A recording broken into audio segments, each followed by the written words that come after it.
Assalamualaikum warahmatullahi wabarakatuh. Salam sejahtera untuk kita semua. Jumpa kembali di channel khusus kesehatan, Ngobrol Sehat bersama Profesor Del Fitri Munir. Sahabat sehat sekalian, pada episode kali ini kita akan membicarakan vaksin COVID-19 yang sedang ditunggu-tunggu oleh masyarakat Indonesia saat ini. Kita akan membahas secara mendalam bersama pakar mikrobiologi, yaitu Dr. Andani Eka Putra, MSc. Alhamdulillah sudah hadir bersama kita pakar mikrobiologi, Dr.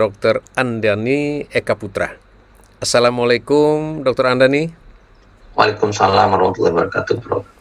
Ya, saat ini masyarakat kita sedang heboh ya dengan vaksin ya. Sangat ditunggu-tunggu oleh masyarakat kita dan seluruh dunia. Karena katanya inilah satu-satunya senjata gitu ya. Padahal ada cara lain juga ya.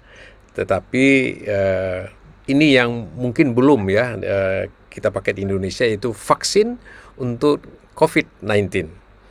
Nah, tentu vaksin ini diharapkan akan bisa membantu masyarakat ya, paling tidak menaikkan imunitas. Itu istilah umum yang dipakai oleh masyarakat agar kalau memang dia terinfeksi, maka virus itu tidak bisa menginfeksi tubuh orang itu karena memang sudah ada penangkalnya. Kira-kira begitu secara umum. Dr. Andani, selama ini kita akan berbicara kalau namanya vaksin, kita bicara antibodi ya, supaya antibodinya naik, pertahanannya dalam bentuk antibodi akan naik sehingga bisa melawan virus. Kita tahu di samping antibodi kan juga ada yang diharapkan bisa terpicu sel-sel lain yang juga berperan untuk pertahanan tubuh. Silakan Dr. Andani. Baik, Prof. Yang pertama sekali kita bicara mengenai vaksin ya. Apa guna vaksin? Guna vaksin itu adalah supaya tubuh kita ya bisa mengingat setiap virus atau antigen yang masuk sesuai dengan vaksin yang kita berikan. Jadi kalau kita berikan vaksin COVID ya, tubuh kita punya pengingat bahwa ini adalah virus COVID, nanti masuk saya siap. Jadi semacam semacam early warning system dari tubuh kita.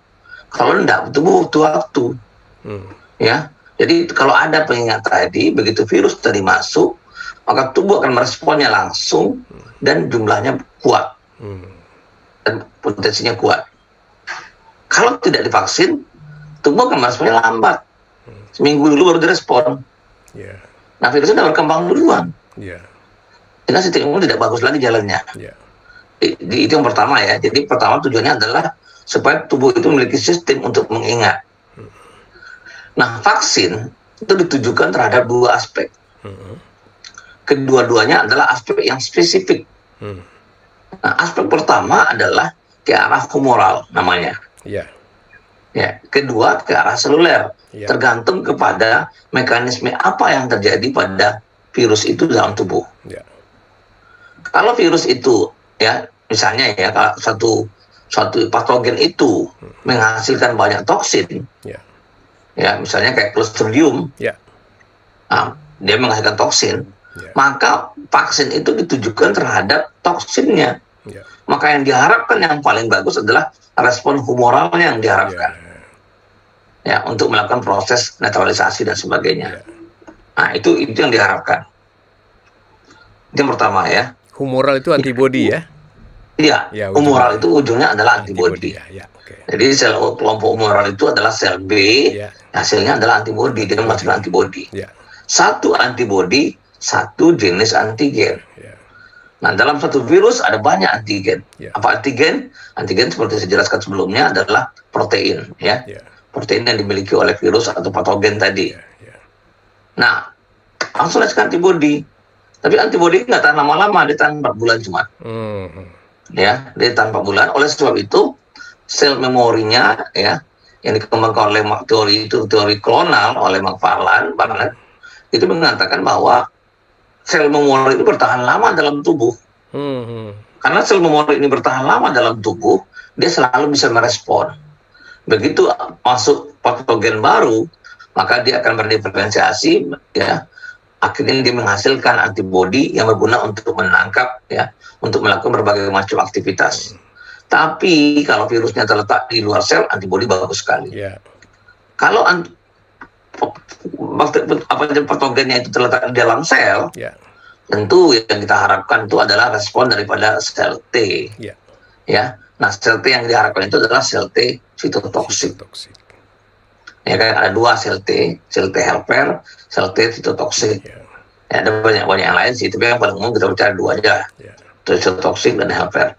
Nah, sitotoksik ini dia akan masuk, dia akan menyerang sel-sel yang terinfeksi sehingga sel-sel itu jadi hancur.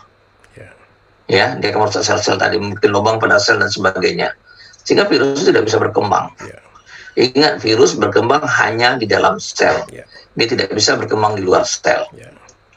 Makanya semua inang-inang dihancurkan oleh sel T. Nah, antibodi punya juga mekanisme, tapi agak lebih ribet urusannya. Kalau jadi dua sisi itu harus kita lihat. Nah, pada pengembangan vaksin COVID-19, tentu yang kita harapkan itu adalah bagaimana, karena dia ada fase intraselnya dan juga ada fase ekstraselnya dalam waktu yang pendek. Kan ekstrasel nggak lama tuh, pada waktu dia keluar dari sel masuk ke sel berikutnya itu adalah fase ekstraselnya. Berapa lama biasanya? Jadi pendek sekali waktunya gitu. Berapa lama biasanya, Dr. Dani? Saya rasa nggak lama-lama tuh, bisa, karena dia tidak bisa hidup di luar sel. Jam atau menit gitu? Mungkin dalam waktu menit. Oh, menit ya. Karena kan sebelahnya epitel lagi, epitel yang sehat. Iya, langsung dia ya masuk lagi ya. Langsung dia masuk epitel yang sehat, reseptornya ada. Ya. Jadi polanya seperti itu virus. Ya. Ya kan? Nah, pada fase dia di ekstrasel, di situ antibodi bekerja. Tapi karena fasenya lama, ya kan, maka dia banyak di intrasel. Jadi mekanisme virus itu biasanya vaksin yang dikembangkan mengarah ke arah dua titik itu. Mengarah ke arah respon humoral melalui antibodi dan mengarah ke respon seluler melalui aktivitas daripada sel T. Dua-duanya bergerak sama. Biasanya kalau untuk virus-virus intraseluler begitu sistemnya. Tapi kalau dia menghasilkan toksin, nah itu biasanya sel B aja tuh. Nggak ada sel T di toksin. Ya kan? Tapi nah ini yang kita lihat. Jadi kita tidak usah takut ya. Vaksinnya habis, tidak usah. Mungkin perlu penguatan dengan booster, mungkin perlu. Tapi yang jelas posisinya adalah betul-betul dalam posisi siap, ready. Nah, tentaranya udah terlatih, udah tahu dia, oh itu virusnya, udah tahu dia. Tapi saya katakan sekali lagi, ada masalahnya. Nah, saya terus terang, kalau orang bertanya dengan saya, apakah vaksin itu aman? Menurut saya aman. Karena vaksin itu sudah melewati uji klinis fase 1, fase 2. Jadi kira-kira aman. Tapi, apakah dia efektif? Nah, kita ragu. Kenapa saya katakan ragu? Karena, tadi kan saya katakan, ada sel memori, ada sel pengingat yang terbentuk dalam tubuh kita. Nah, sekarang kalau virus itu masuk, katakanlah modelnya model bulat, ya, tubuh kenal. Tapi kalau model bentuknya sudah peta, karena dia mutasi, dia berubah, apakah tubuh masih kenal? Belum tentu kenal. Nah, virus-virus RNA, ingat COVID adalah virus RNA. Virus-virus RNA itu adalah virus-virus yang paling cepat bermutasi. Sehingga pengembangan vaksinnya jadi sulit. Inggris sudah vaksinasi, sekarang muncul strain baru. Apakah strain baru vaksin itu akan cocok dengan strain baru? Belum tentu. Belum tentu itu. Belum tentu dia kenal. Perlu pengujian laboratorium untuk membuktikan dia cocok. Ya, misalnya dengan uji netralisasi misalnya. Nah, ini contoh ya hal-hal yang cukup berbahaya dalam pengembangan vaksin. Saya katakan sekali lagi, vaksin risikonya seperti itu. Kalau virusnya mutasi cepat, maka fungsinya akan jadi berkurang atau hilang malah sama sekali. Makanya sangat sulit mengembangkan vaksin RNA. Apa contohnya vaksin RNA itu sulit? Vaksin HIV nggak ada. Ya kan? Itu RNA virus. Hepatitis C tidak ada. Itu juga RNA virus. Dengue nggak jelas vaksinnya. Rotavirus nggak ada vaksinnya. Padahal rotavirus ini kasusnya banyak sekali nih. Penyebab diare pada bayi, pada anak-anak. Ya kan? Tapi nggak ada vaksinnya. Dengue juga tidak ada. Influenza juga tidak berkembang vaksin dengan bagus. Artinya kita bisa melihat bahwa untuk virus-virus RNA, vaksin itu tidak terlalu berhasil berkembang. Nah, ini harus kita lihat ya. Jadi sekali lagi saya katakan bahwa jangan tumpangkan hidup kita ke vaksin. Benar. Itu yang penting. Tapi kita lihat kita seperti seolah vaksin itu udah dewa semuanya. Segala-galanya adalah vaksin. Tapi seharusnya kita tetap berpikir bagaimana kita mengendalikan pandemi ini, memutus rantai penyebaran. Jangan berpikir seolah-olah hanya vaksin yang bisa menyelesaikan masalah. Saya terus terang, WHO malah mengatakan efektivitas 50% udah oke. Walaupun banyak perusahaan mengatakan efektivitas mereka 90%, maka 95%. Tapi saya lihat pada waktu itu mungkin betul. Tapi begitu virus itu mengalami mutasi, enggak jelas lagi, meleset lagi semua tuh. Nah, itu baru efek yang kita anggap adalah risiko dari perubahan atau mutasi yang terjadi pada virus. Nah, bagaimana kalau misalnya seperti kata Prof. Nidom ya, ada istilahnya antibody dependent enhancement. Nah, ini kan jadi masalah serius lagi. Tapi data kita di antibody dependent enhancement itu kan ada pada dengue ya. Kasusnya pada dengue, di mana pada infeksi yang kedua itu gejalanya lebih berat. Reaksi inflamasinya lebih berat. Ini seperti kita diinjeksi. Injeksi pertama nggak ada respon apa-apa, tapi karena sudah ada sensitasi, injeksi kedua muncul masalah. Nah, ini juga berkaitan dengan ADE tadi. Apakah betul pada COVID ini ada ADE? Ini pertanyaan yang menarik yang disampaikan. Jelas ya, kalau ada efek ADE pada COVID, vaksin tidak bisa digunakan. Ini kasus di dengue nih, cukup banyak kematian akibat reaksi ADE. Tapi sepanjang yang kita lihat, ini sepanjang saya lihat ya, kita punya sekitar 19 kasus reinfeksi dari 22.000 spesimen. Nah, semuanya 19-nya itu gejalanya ringan. Kalau ada ADE tentu gejalanya berat. Betul. Jadi saya simpulkan bahwa dari data klinis kita yang ada, itu ADE itu sepertinya tidak ada pada COVID-19. Belum ada ya? Karena kan kita lihat dari data ada aja ya. Data sementara saja bahwa ternyata pasien yang sudah terinfeksi oleh COVID-19 itu, ya yang kedua itu lebih ringan. Nah, pada dengue itu kedua itu lebih berat. Karena ada ADE tadi. Nah, ini yang jadi apa? Yang jadi masalah. Jadi bagaimana antibodi itu merusak? Ada dua mekanisme. Yang pertama menginduksi habis-habisan komplement, aktivitas komplement, ya, sehingga sel-sel itu jadi bolong-bolong, berlubang-lubang. Yang kedua melalui mekanisme antibody dependent cell cytotoxic. Jadi menggunakan natural killer cell untuk bereaksi terhadap sel-sel yang terinfeksi. Jadi kalau saya katakan lebih pada destruktif efeknya. Baik. Nah, itu. Jadi kalau sekali lagi saya katakan jangan gantungkan diri kita kepada vaksin, karena itu kan bahaya sekali.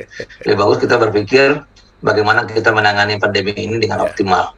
Ini sekedar clue ya, pengalaman ya. Kalau saya katakan pengalaman. Jadi, Sumatera Barat itu mengalami puncak pandemi itu sekitar bulan Oktober. Awalnya sudah naik di bulan Januari, di bulan Juli, kemudian naik terus, kemudian dimulai akhir September sampai minggu kedua Oktober itu kita pasti puncaknya. Apa tandanya pasti puncak yang paling gampang kita lihat? Tingkat hunian rumah sakit itu penuh. Ya, jumlah testing kita banyak, tapi jumlah hunian penuh. Ya kan? Nah, apa yang kita lakukan pada fase itu? Sebenarnya ada dua pilihan. Pertama, biarkan saja. Maka akan semua orang akan terinfeksi, tapi nakes kita akan bekerja keras untuk merawat sebanyak-banyak pasien di rumah sakit. Itu yang pertama. Tapi kita melakukan memperbanyak testing. Memperbanyak testing sampai testing kita dengan rasio 4,8 waktu itu melewati DKI malah. Dari jumlah rasio testing kita per 1.000 penduduk. Ternyata hasilnya dari positivity rate kita sekitar 12% pada periode puncak, turun menjadi 10%, turun 9%, dan pada bulan Desember ini itu sudah angka 5% positivity rate. Jadi kerapatan infeksi kita mulai berkurang. Dan bukti yang paling nyata adalah kalau di fase puncak angka hunian rumah sakit itu 98%, sekarang angka hunian rumah sakit kita hanya 30-40%. Nah, itu pun banyak kan testing kita yang memang banyak. Jadi dari sini kita bisa lihat, saya sudah sampaikan bahwa jangan gantungkan semuanya pada vaksin, tapi tetaplah berusaha dengan perbanyak testing. Saya lebih yakin dengan perbanyak testing. Edukasi, saya rasa semua negara di dunia ini sama masalahnya. Sulit memberikan pemahaman kepada masyarakat untuk pakai masker, untuk menjaga jarak, cuci tangan sulit sekali. Itu Prof. Baik,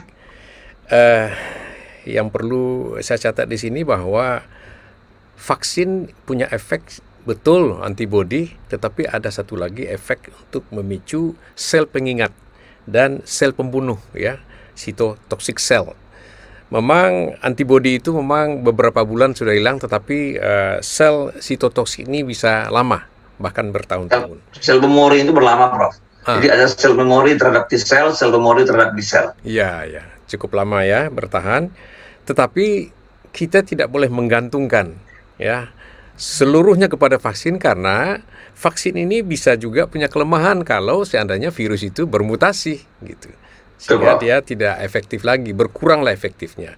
Oleh sebab itu, vaksin ini merupakan salah satu upaya di samping upaya lain seperti tadi, ya, 3 atau 4M yang sudah dicanangkan oleh pemerintah harus memang kita laksanakan di hari-hari ke depan. Gitu kira-kira Dr. Andani, ya? Ya, betul, Prof. Oh iya. Baik, terima kasih Dr. Andani atas keterangannya. Semoga bermanfaat. Sehat selalu. Wassalamualaikum warahmatullahi wabarakatuh. Waalaikumsalam warahmatullahi wabarakatuh, Prof.